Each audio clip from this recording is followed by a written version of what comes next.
Hello everyone, this is Pyro-is-Magic, and today I'm going to be making a new video on a new important tech that I've been working on for Duck Hunt, and that is down smash 2 storage. So that's basically this. Now if you're wondering what down smash 2 storage is, I recommend watching the video that I've made on knockback storage as well as checking out the can guide. But the basic idea is the angle you store from this position is a really nice one, because down smash 2 will always send forward in this direction.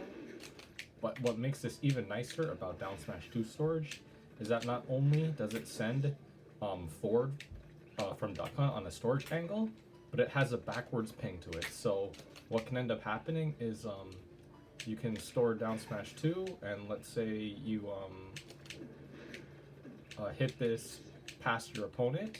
Let's say your opponent ends up in this position somehow, then you can still ping back towards them, meaning that this is a storage angle that can trap your opponent between you and Duck Hunt. Now the way this traps so effectively is because, if you have to remember about the can ownership rule, is that if they attack the is that if your opponent attacks the can in this position, let's say like this, then it ends up directly behind them, because can loses its pass-through property for a second. Or yeah, your opponent gains pass-through because they become the owner. Can will pass through behind them, and then can will then ping back towards Duck Hunt, trapping your opponent between yourself and can. So this makes this storage setup really nice at punishing players that try to hit can back at you. Can will be sent towards them, and can will ping back towards Duck Hunt, trapping your opponent between the two of you. Now, what makes down smash storage so interesting here is that previously all the storage angles that we've been working with have mainly been testing out the angles that as they trigger on the ground. However, what hasn't really been tested with Duck Hunt so far is triggering storage angles in the air.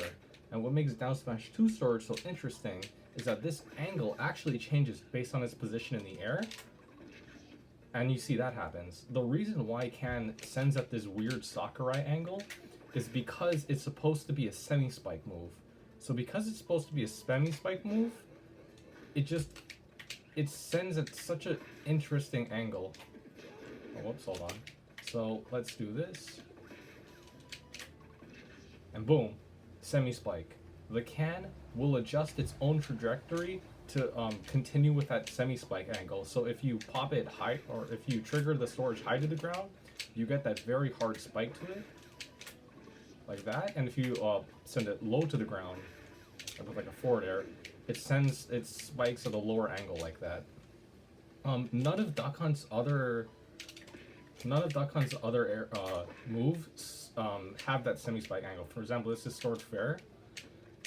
And Stored Fair, you'll see, like, it tends to pop up. Hold on. So let's see. There's a Stored Nair, and Stored Nair kind of pops up a little. Stored Fair, it still kind of pops up a little. Hold on. Let's try this again. I'm gonna Stored Fair. Oh, Stored Nair is fine. So that's a Stored Nair. But when we try to use the Nair again, you see it kind of just pops up a bit like that. So, whoops. So the problem with storing Duck Hunt's Fair and Nairs and then triggering them in the air like that is, oh dang. So there's Stored Fair.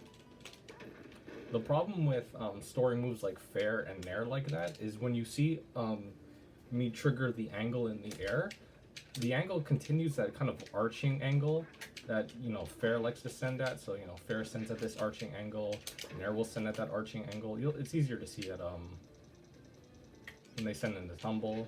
Oh, that doesn't send in tumble. So see, Fair sends in the tumble, it sends them kind of upwards. Nair sends them kind of upwards. That's what makes this down smash 2 angle so interesting, because it's a semi-spike, so you can actually curve the move forward and down rather than forward and up. And by being able to curve the move forward and down, you actually get accelerated gravity on can, which makes can do more damage and travel faster, making it harder to react to. Now there's another really good thing about this setup, and that's during the setup itself. Let's say that we give the CPU a it's a good item for this. Yeah, this is good. So one good thing about this setup is that while Duck Hunt sets this angle up, oop, hold on. So while Duck Hunt sets up this angle, let's say our opponent gets a clever idea of, oh, I can disrupt this angle now. While Duck Hunt sets up this angle, in this, so let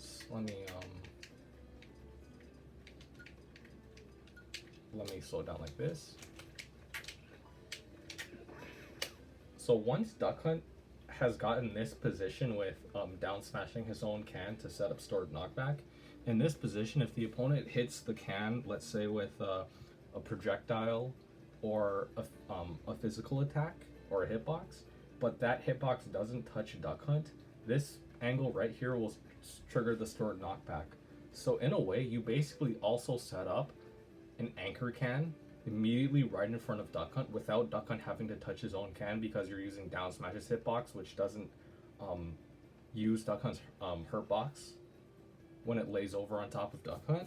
So this is just a really unique position you can get by doing down smash setup, where if your opponent doesn't use the right move or the right attack in the right moment, and they just, let's say, hit can in this position and not Duck Hunt, stored knockback will trigger, so you get a good position from this anyway. Like this. If my opponent just like tries to get that position, Duck Hunt's already in a good position right there. They need to react very quickly, and they need to attack with like a move that will hit both Duck Hunt. That will hit Duck Hunt there. They can't just hit the can and expect Duck Hunt to get hit. It will not work. So that makes this setup also decently nice and neutral in more ways than you would think, just because Duck Hunt has that very nice position he has already set up with an anchor can to disrupt the opponent's play. But you do have to still watch out though that, you know, this setting up down smash 2 still is a pretty laggy option in neutral. So it is laggy, but you do get a very nice setup for it in terms of being able to block something immediately with a storage angle. And if you do end up getting it set up, there's a lot of really nice tactics you have available with it. Oh, whoops. You have really nice tactics already available with it. Like, let's say you can do that with Nair. You can send it forward with Fair. But this is the one that I found to be really good. Duck Hunt can trigger the down smash angle too. The Duck Hunt can trigger down smash 2 angle with hit 1 of up air. Now usually you have to be careful with up air because hold on. Oh, I'm actually not getting it right now, but there we go. So if you end up getting the multi-hit of up air, Duck Hunt's up air 1 will trigger the stored angle, but up air 2 will hit can immediately and get rid of the angle you just stored. So when you're trying to trigger knockback storage with Duck Hunt's up air, you only want to connect with up air 1. So you get this really nice position where Duck Hunt, oh, not there. That's the wrong way to input. That's how it breaks. Oh, well, that's fair. But if you end up getting this position where you can up air 1 with can like that, you can get can to send straight forward with up air 1. And the really useful thing about triggering knockback down smash knockback storage with this short hop up air 1 is you can follow up really nicely for it. And let's try go here.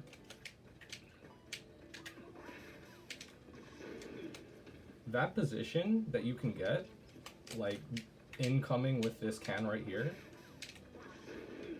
is I think it's safe on block. Like I don't think you land in time with Duck Hunt's up air to get like a grab confirm here, but you do have a position where once you get this spot, you can get this and you can double jump back, or you can air dodge back, or you can land quickly and maybe get like a landing mix up on your opponent. But this whole position is a very safe way to approach. And what's so crazy about this position as well, and the last thing I want to share in this video, actually no, not the last thing, but one of the last things I want to share is when you get this position, oh, hold on. This is actually one of the very only ways Duck Hunt can true combo into Clay Pigeon at low percent. There really isn't any way for Duck Hunt to get like a really nice forward can. I've never seen Duck Hunt be able to get this position where he can forward can like this nicely on his opponent. So, like, let's say, you know, do this, send that. Oh, whoops. But the ability to for Duck Hunt to drift in with his own can to the point where he can combo into Clay Pigeon like that, you would need a position like this, where like you're really close. Oh, you're really close. No, that's not gonna connect. Like that position, you're almost never gonna get that in neutral. But this whole setup with can is one of the very few ways I've ever seen Duck Hunt be able to connect this setup very, very easily. And this can be an extremely deadly kill setup just from center stage like this. Like the fact that Duck Hunt can go like straight 25%, get this setup, drift in safely with this,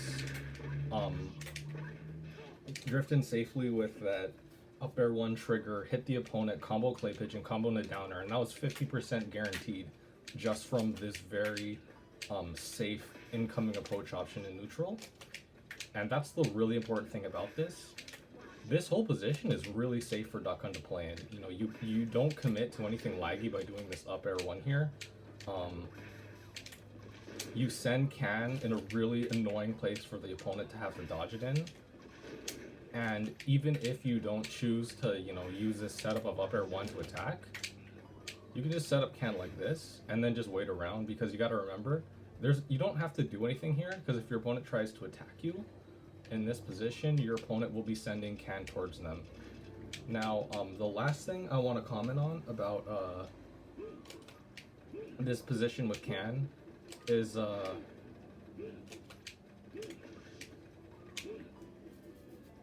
because of how down smash 2 sends out a semi-spike angle. Hold on. Because of how down smash 2 sends out a semi-spike angle, the higher it gets hit up in the air,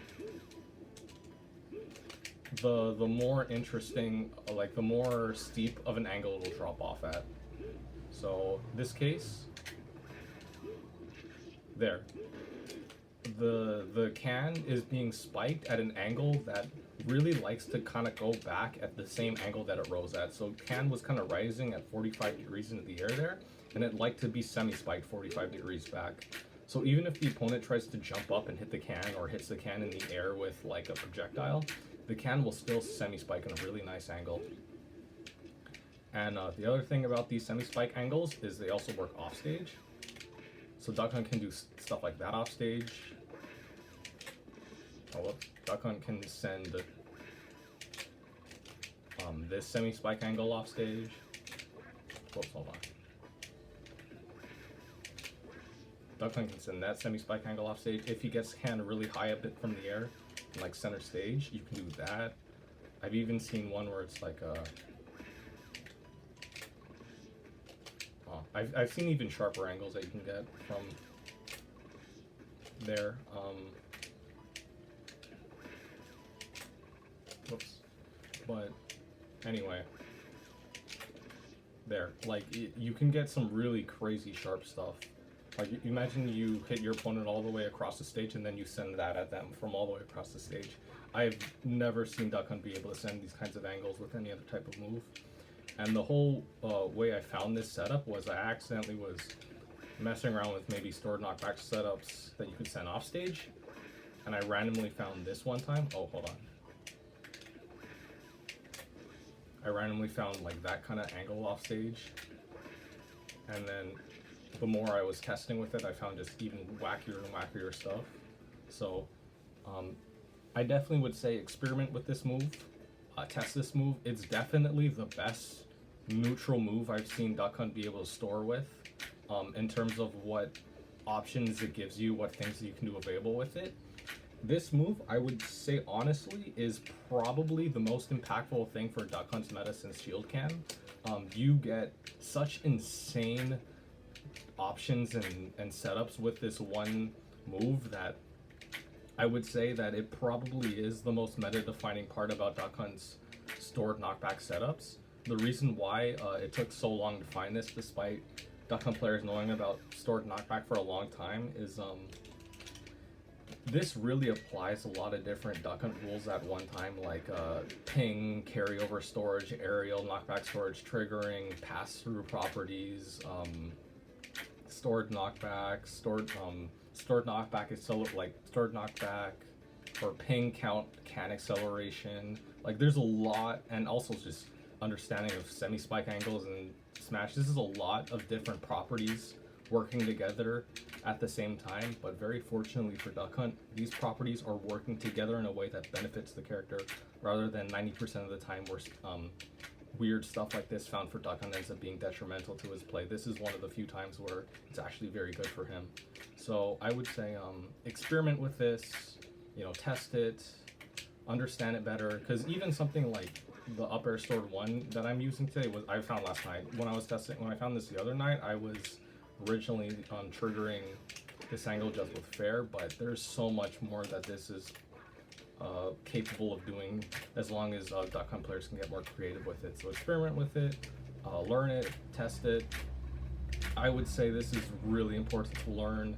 It's also just a good leeway into getting to learn more Duck Hunt tech, getting a better feel and understanding of how can works. This covers a lot of bases at once. And the only thing I'd end this off with is just remember that you don't have to ping can in this position, because it's auto storage on smash attacks. If you want to know more about why all these can properties are working like this, I recommend watching the can guide and the stored knockback guide. Thank you all for your time, and that'll be it for me today.